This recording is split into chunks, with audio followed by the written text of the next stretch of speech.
Assalamualaikum warahmatullahi wabarakatuh. Selamat pagi.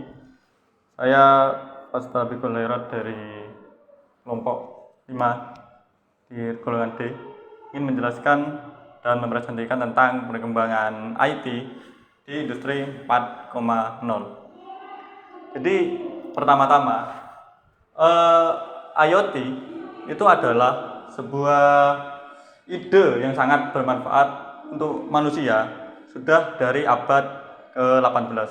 Contohnya pada abad ke-18, mesin-mesin pabrik di abad tersebut sudah menggunakan alat-alat IT. Misal untuk pabrik untuk membuat sebuah senapan atau sebuah peluru itu sudah menggunakan teknologi IT, tapi masih sedikit primitif karena pada dasarnya waktu tersebut masih menggunakan teknologi uap sebagai pembangkit listriknya. Lalu berkembang terus sampai saatnya pada abad ke-21 sekarang ini perkembangan IoT sampai ke puncak yaitu machine to machine. Artinya mesin tersebut sudah sangatlah otomatis. Sebagai contoh seperti drone, nah itu kan sudah machine to machine. Sehingga ketika kita ingin merekam atau mengambil video dari ketinggian, kita bisa memanfaatkan teknologi IT tersebut, yaitu machine to machine. Dan selanjutnya, jadi sebenarnya apakah itu IoT? Pada dasarnya IoT adalah sebuah barang yang dapat terhubung sedemikian rupa sehingga dapat berinteraksi dengan manusia. Jadi ketika dihubungkan dengan interaksi dengan manusia, IoT ini tidak selalu berbentuk barang.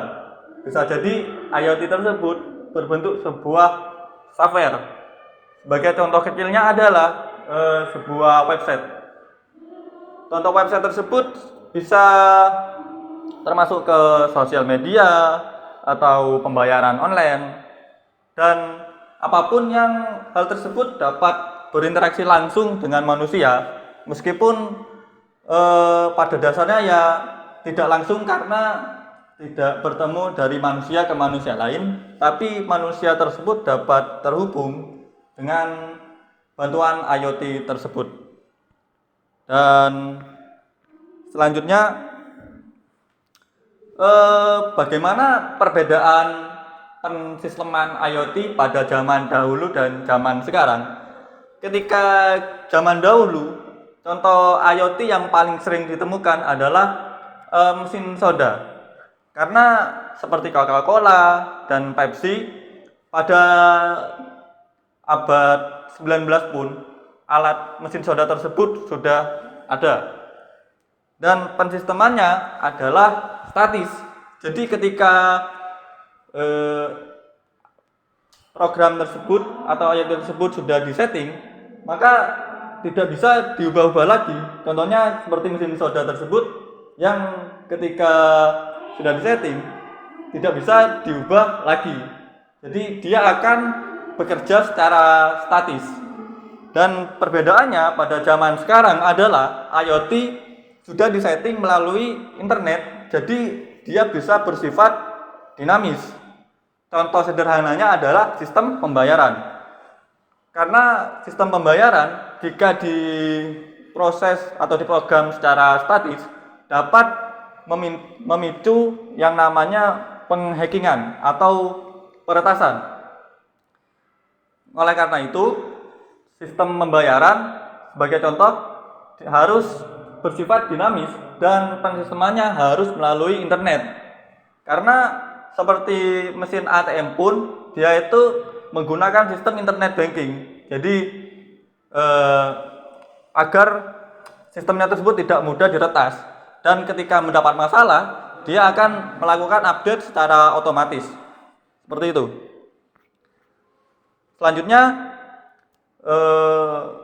apa contoh dari IoT yang bisa kita rasakan di sekitar kita dari zaman pra internet sampai zaman yang serba dinamis seperti sekarang.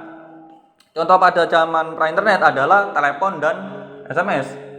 Kita ketahui bahwa untuk pengiriman sinyal pada zaman tersebut masih tidak secanggih sekarang seperti menggunakan menara Telkom atau satelit. Pada zaman tersebut masih menggunakan yang namanya radio. Seperti kita tahu parabola pada zaman tersebut seperti pada zaman perang untuk mengirimkan telegram, mereka menggunakan sebuah benda seperti parabola yang mana benda tersebut akan memancarkan sinyal ke stratosfer dan akan dipantulkan kepada parabola lain. Itu pada zaman pra-internet.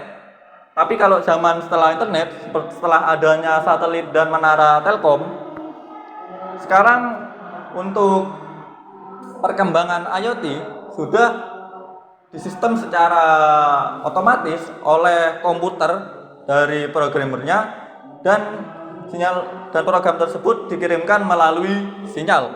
Contoh yang sering kita rasakan adalah sosial media. Itu adalah contoh IoT yang paling mudah, sosial media tersebut seperti Facebook, Instagram, dan lain-lain.